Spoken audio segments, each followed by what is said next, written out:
My parents' lawyer thought he was delivering a death sentence to my dignity when he slid that single manila folder across the mahogany table.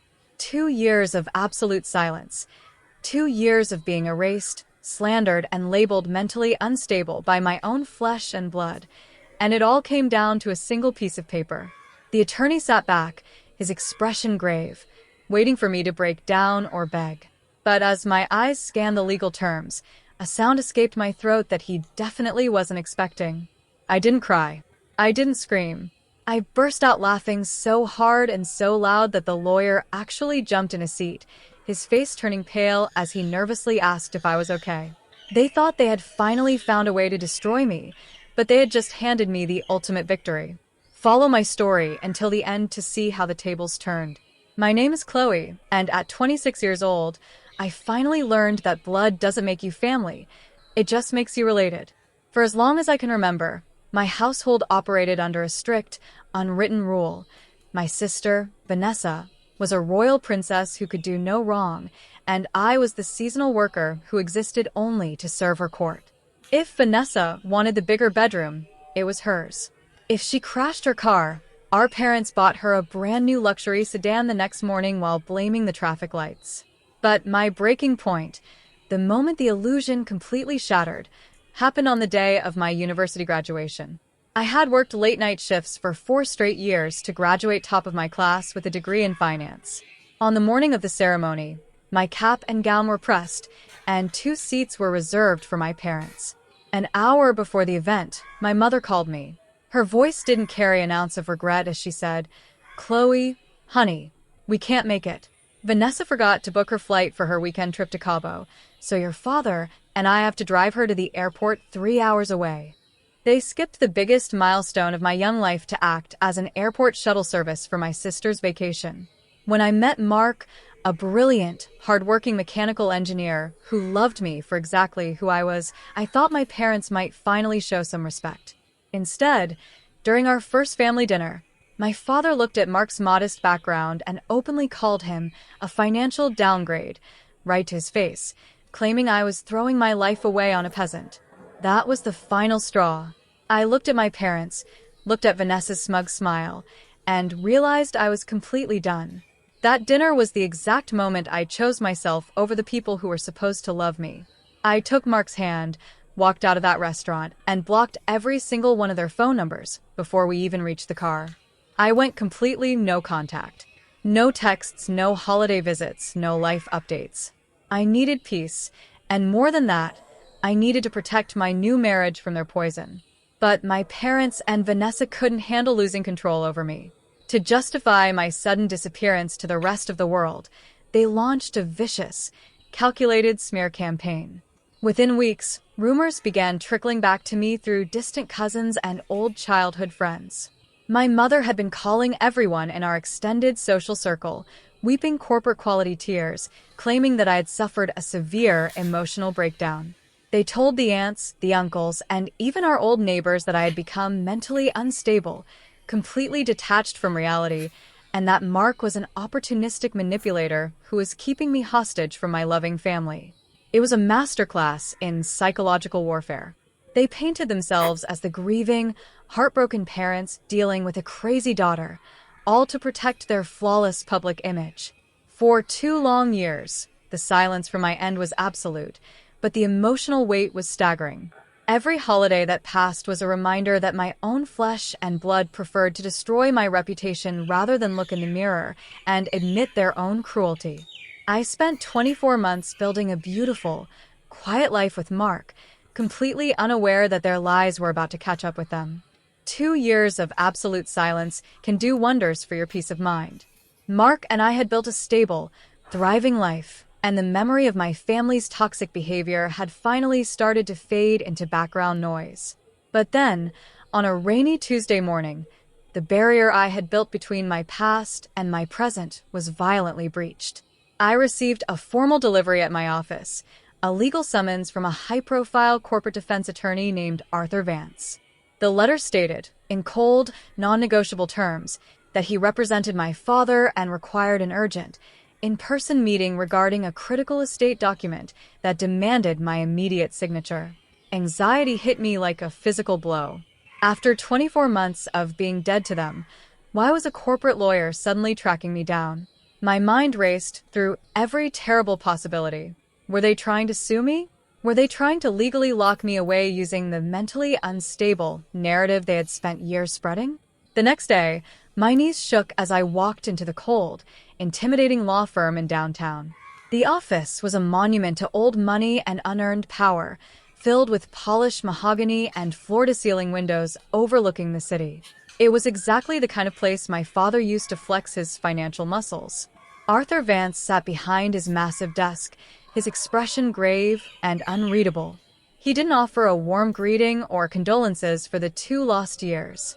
Instead, he simply looked at me, slid a single, heavy manila folder across the smooth wooden surface, and said, "Your father was very clear about this, Chloe.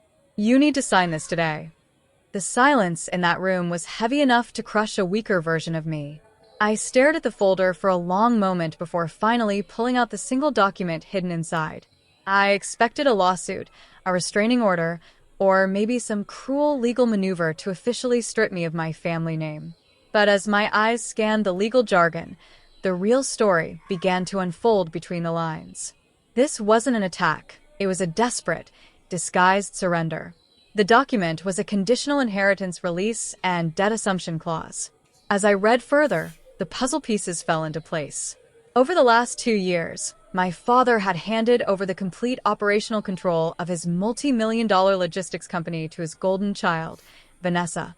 Predictably, her reckless management, lavish personal spending on the company credit card, and absolute lack of business sense had driven the empire straight into a brick wall. They were facing catastrophic supply chain defaults and a massive, looming bank foreclosure. Because I was still legally listed as a founding minority shareholder from an account my grandfather had set up for me as a child, the bank refused to approve an emergency corporate bailout loan without my explicit signature. My parents were drowning in millions of dollars of toxic debt, and because they had ruined their own credit, they desperately needed my pristine financial record and signature to save themselves from total bankruptcy. The document basically stated that if I signed over my rights and assumed co-liability for the new corporate loan, they would promise me a tiny, insulting fraction of future inheritance once the business recovered. They were entirely trapped by their own arrogance, and I held the only key to their survival. The absolute absurdity of the situation hit me all at once. I read the final paragraph, and a sound escaped my throat that completely shattered the quiet dignity of that corporate office. I burst out laughing. It wasn't a polite chuckle. It was a loud, echoing, uncontrollable laugh that came straight from my stomach. The lawyer, Arthur Vance, froze. He sat back in his leather chair, his face twisting into a mix of shock and pure bewilderment. He nervously cleared his throat, adjusted his glasses, and asked, "Chloe, are you okay? Do you understand the gravity of what you are reading?" I wiped a tear from my eye, leaned forward, and looked him dead in the face. "Oh, I understand perfectly, Mr. Vance," I said, my voice dripping with absolute irony. "For 2 years, my parents have told everyone who would listen that I am completely insane and mentally unstable. And now, their entire multi-million-dollar empire is collapsing because of their favorite child. And who do they crawl to? They send a high-priced lawyer to beg for the signature of their crazy daughter." The attorney opened his mouth to speak, but no words came out. His confident, intimidating facade completely dissolved as he realized I wasn't the weak, desperate girl my father had described to him. The sheer panic behind this urgent meeting became crystal clear. They didn't want to bring me back into the family. They wanted to use me as a human shield to absorb their financial ruin. They thought they could manipulate my guilt, but their greed had finally made them stupid. The lawyer sat frozen as I slid the unsigned document back across the mahogany table. They expected me to either sign out of fear or walk away in anger, but they completely forgot that I graduated top of my class in finance. I wasn't going to just walk away and let them find another loophole. Thanks to Mark's sharp technical skills, we had spent the last 2 years quietly keeping tabs on public financial registries, and I knew exactly how deep my father's company had sunk. "Tell my father that I am rejecting this contract entirely," I said, leaning back with a calm smile. But while you're at it, remind him of the corporate bylaws established by my grandfather when the company was founded. Arthur Vance shifted uncomfortably, the color draining from his face, as he realized I knew the rules better than he did. According to those original bylaws, as a minority shareholder, I had the legal right to demand a full, independent forensic audit of the company's books if the majority leadership engaged in reckless financial endangerment. Vanessa's lavish personal spending on corporate accounts and her blatant mismanagement fell exactly under that definition. By sending me this document, they had inadvertently handed me the legal standing to force an open audit. If that audit went through, it wouldn't just stop the bank loan. It would expose my parents and Vanessa to personal liability and potential criminal fraud charges from their own creditors. I told the lawyer he had exactly 24 hours to inform my parents that if they ever contacted me, smeared my name, or sent another legal threat again, I would trigger the audit and watch their entire empire crumble to the ground. They had set a trap for me, but they ended up locking themselves inside. True to his word, the lawyer must have delivered my message with terrifying speed, because the silence that followed was absolute. There were no frantic phone calls, no angry text messages, and no more tearful smear campaigns for my mother. Within a month, public business registries showed that my father had been forced to step down, and Vanessa was stripped of her executive title to appease the bank. They had to sell their luxury cars and downsize their home just to stay afloat, finally facing the harsh reality of the debt they had created. Meanwhile, Mark and I are thriving.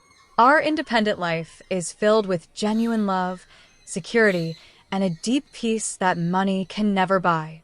I am proud of the boundaries I set to protect my future. Now, I'm curious about you who are listening to my story. What would you have done if you were in my shoes? Would you have triggered the audit or walked away completely? A comment below, and make sure to tell me the city you're watching from so I can see how far my story has reached. Thank you for watching until the very end.